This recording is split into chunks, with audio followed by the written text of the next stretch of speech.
Incoming transmission. Picture this. A recording studio somewhere far, far away.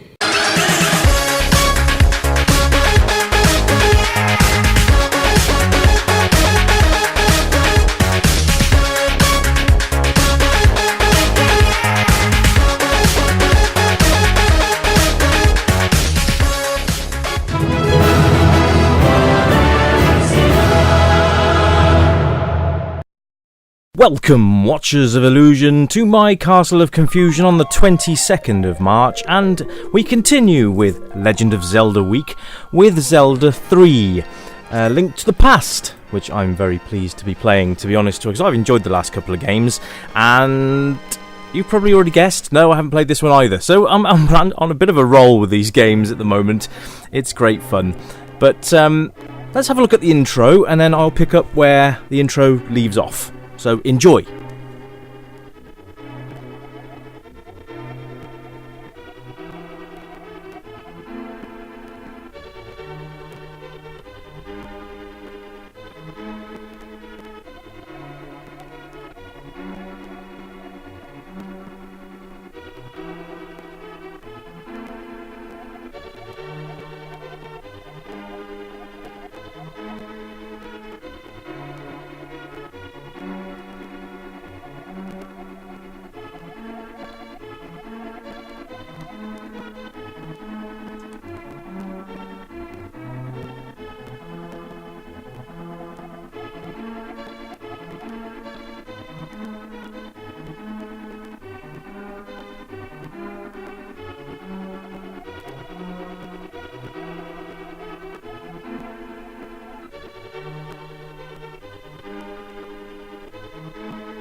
There we go, nice little intro there, and I love the sound quality of the SNES, or the Super Nintendo, or the Super Famicom, whichever region you're from, it had a different name, but yeah, we normally call it the Super Nintendo, or the SNES for short. So I'm going to make a secondary profile here, and I'm going to use my name, because I can, and it's cool, so there you go. But that was quite a nice intro, quite long-winded, but it gave you the absolute backstory you needed to be able to start this quest off. So let's have a look and see what we can do, and follow me on this quest. I'm going to try and give you a fair bit of gameplay here, just to show you guys around the game a little bit. I did have a little play earlier, hence the other profile. So when I said I haven't played this before, today was the first time I've played it, but I haven't really gotten that far into it. So I just wanted to have a little tinker around and then give you guys the actual full-blown thing, but obviously not the full game, because we'll be here for hours. But I'm going to try and find my way around, because I didn't get very far earlier on. So we're going to have a look around. So let's have a look. So this... Is that a guy or a girl? There's a guy, I think, because it looks like he's got a massive moustache. It's a beauty! So there we go. So we're taking control of Link. And doesn't he look brilliant in 16-bit? It's Link on the Super Nintendo. So now we've got a nice colour palette. Absolutely gorgeous looking graphics. Love the Super Nintendo for its graphic and sound capabilities. Always did think it had better sound and graphics than the Mega Drive, but that's probably a personal preference on my part. But this is a really nice presentation. Oh, I can't chuck stuff at the guards. So I'm going to go up here. I guess you can just pick up all these plants and chuck them around if you so want to, but I did find this way earlier on. So I couldn't find Zelda earlier on, so we're going to have a look at that, see if we can find her, and then we'll see see how far we are with the review then. But this is absolutely wonderful presentation. You can't beat a good... I mean, this kind of reminds me of the Final Fantasy series a little bit in the way of presentation and graphics, which is another set of games I really need to go through, because those also were very cool. So now we've got a sword, and we can do some sort of big special attack by holding down our attack button, which is great fun. So that hopefully will be a bit more of a sort of a mega attack, so to speak. Cool, guards. Okay, so they take a couple of whacks with the old sword, and they send them packing. Control-wise, this is such a nice game. There's not really a lot you need to learn. You've got all the 4 buttons which do stuff. You've got the B button, I think, that attacks. A will pick up stuff. Oh, it's filling up my magic meter, I think. And then you've got, I think it's X, and that will bring up your map button. And you've got other bits and pieces. I'm not going to go through too much of the controls with you, because it'll spoil when you come to play it yourselves, if you haven't played this game already.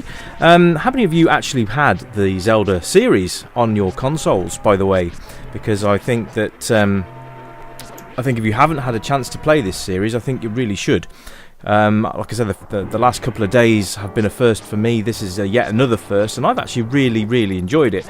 After this one, we are heading over to the Nintendo 64 for Ocarina of Time, and Friday, with any luck, will be Majora's Mask, and that will conclude Zelda Week. Obviously, there's lots of other games in the Zelda series, spanning across the Game Boy Color and all that, so I will probably do those as individuals, unless you actually want me to do another Zelda Week sometime in the future. But rather than sort of rehash old ground, might be worth me just doing those as singular reviews. I don't know. Let me know in the comments. I always appreciate your feedback, guys and girls. And hello again to new subscribers. You guys are absolutely ramping up my sub numbers. Thank you so much. It just gives me an idea that I am indeed going in the right direction, which is probably not where I'm going right now with this game, because I just have no clue what I'm meant to be doing. Then we've got to find Zelda somewhere in the dungeon, so I'm guessing we need to find our way down somewhere. So I'm just going to run around like a lunatic. This is kind of where I got stuck before. There's all these little doors and stuff around, so it's difficult to know where to go, but you can't really go wrong, as in exploring. You've got lots of guards and stuff, but they're quite easy to combat. So you haven't really got too much to worry about when it comes to that as well, which is really nice. The gameplay is awesome. Look how smooth that scrolling is from screen to screen as well. Absolutely fabulous. The soundtrack's lovely, and the sound effects are really nice. But then you come to expect that from a 16-bit console, such as the SNES anyway. It looks like the currency system is intact. You've got those rupees there, those green money there. And you know, when I come to do the next 2 Zelda games, I haven't played them either. So this is all very new to me. So I like I said before, you're probably screaming at me, Rich, you need to go through that door. The princess is over that way. Oh no! But no, let's leave me to it. I shall get there eventually. Okay, so you can't push those or smack them about, so we'll carry on. But I love the animations in this game. It's really nice. And the little bobble of his hat as you walk around. Now, as far as I can tell, it's the same formula as the other Zelda games. If you get hit, you get half a heart, or at least a fraction of your heart depleted.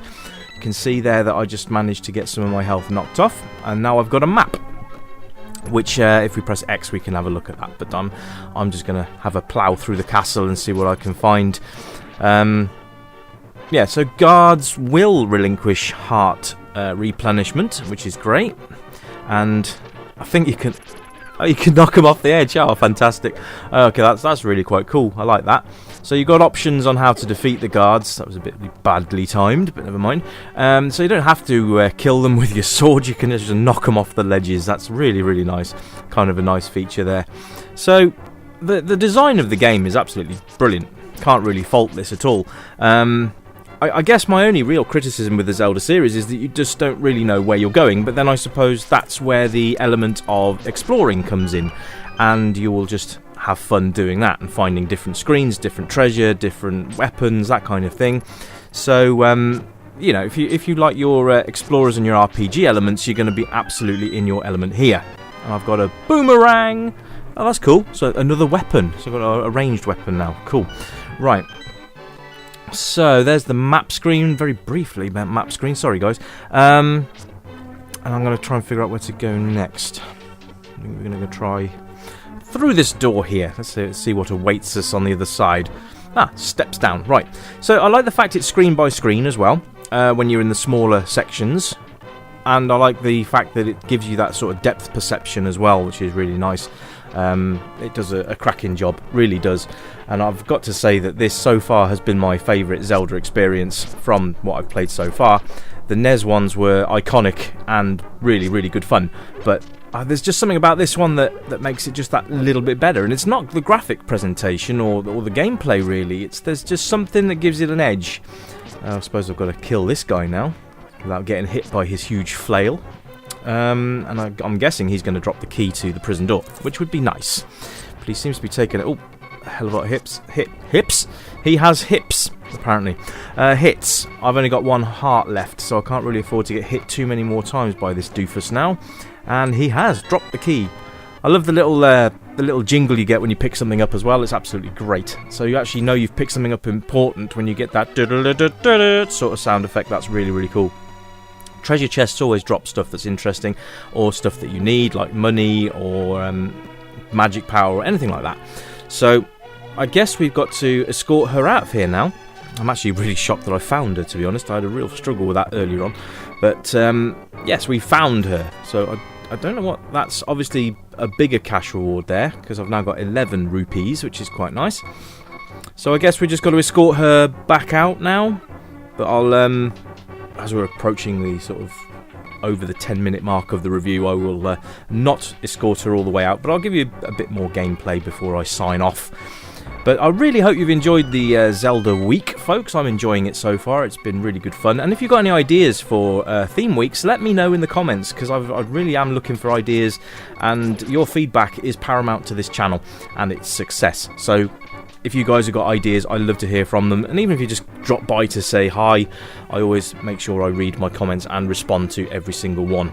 So it's always great to hear from you guys. And you guys do leave me some very, very nice comments. So thank you for that. I do appreciate everything you do for me. All the likes, all the shares, everything you do. And if you check out the video at the end of the review, you will find all of my social media details as well, because I'm on Facebook and Twitter and all that larky, so you can find me on there as well, which I'm going to start live streaming soon, by the way. That'd be quite cool, being able to sort of play this or whatever game that you want me to play live streaming. That'd be good, and pretty much on any system too, which would be great fun. So that is in the plan for the very near future. I've just got to sort out some time in the evening to be able to do a live stream, and but we'll have a look at that in the very near future. Okay, so there's a secret passageway somewhere in the throne room, so I'm guessing that's going to be up here. But this has been Zelda 3, so to speak, Link's Awakening, and on the Super Nintendo, and I really hope you've enjoyed it. I've had a blast playing it. Remember to tune in again tomorrow for a brand new Zelda review, and I will speak to you all tomorrow. Take care, everybody. Remember to like, share, and subscribe, and I'll catch you next time. Bye for now!